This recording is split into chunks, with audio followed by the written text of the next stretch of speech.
All right, hi everybody. My name is Kristina Kirby. I am a representative from San José, California, and I'm a high school math teacher. I'm really excited to talk about my unit, which is exponential functions in evolutionary medicine. So one of the biggest issues nowadays is this thing called exponential growth bias. Exponential growth bias is the thought that exponential growth is truly linear.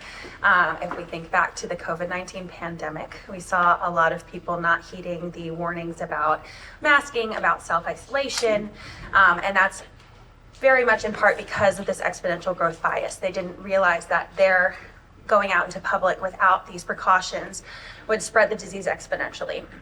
And so that's something that I brought back to the classroom as how can I make sure that my students don't fall into this trap of exponential growth bias and instead really know their difference between exponential growth and linear growth. And so what we're going to do, I haven't yet taught my unit, but what we're going to be doing is we're going to be using the COVID-19 pandemic as a jumping off point for their understanding of exponential growth. So my unit is going to be starting with having students watch a news clip, which are extremely common from the COVID-19 pandemic, a lot of them mentioning exponential growth.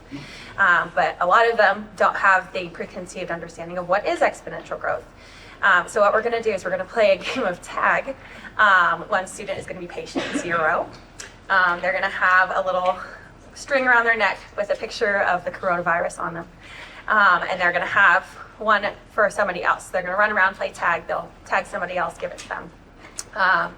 And then that will continue, so they will see the exponential growth pattern. We'll then go back to the classroom. We will graph that, and I'm super excited to see their reactions to the graph. Last year, I did teach a unit about linear functions. Rather than having students solve equations strictly through numerical application, students used real-world scenarios, translated those into equations, and then solved them. And I saw how fundamental that understanding was of having those real-world examples and instances ingrained into their learning. So I'm really excited to have students use that exponential growth understanding to move forward with their understanding of exponential growth as a whole. So once we've done that, students are going to look at exponential growth in different applications, such as disease spread. We'll also look at exponential decay with the application of vaccination. And so I'm really excited to have students use something that they're so familiar with moving forward and ensuring that understanding.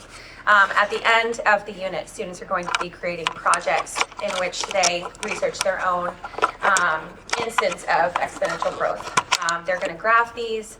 They'll also use a table, and they'll also create their own word problem. I've noticed that when those things are introduced in silos, they're understanding, but then when trying to piece those all together, there's a lot of confusion and misunderstanding regarding that.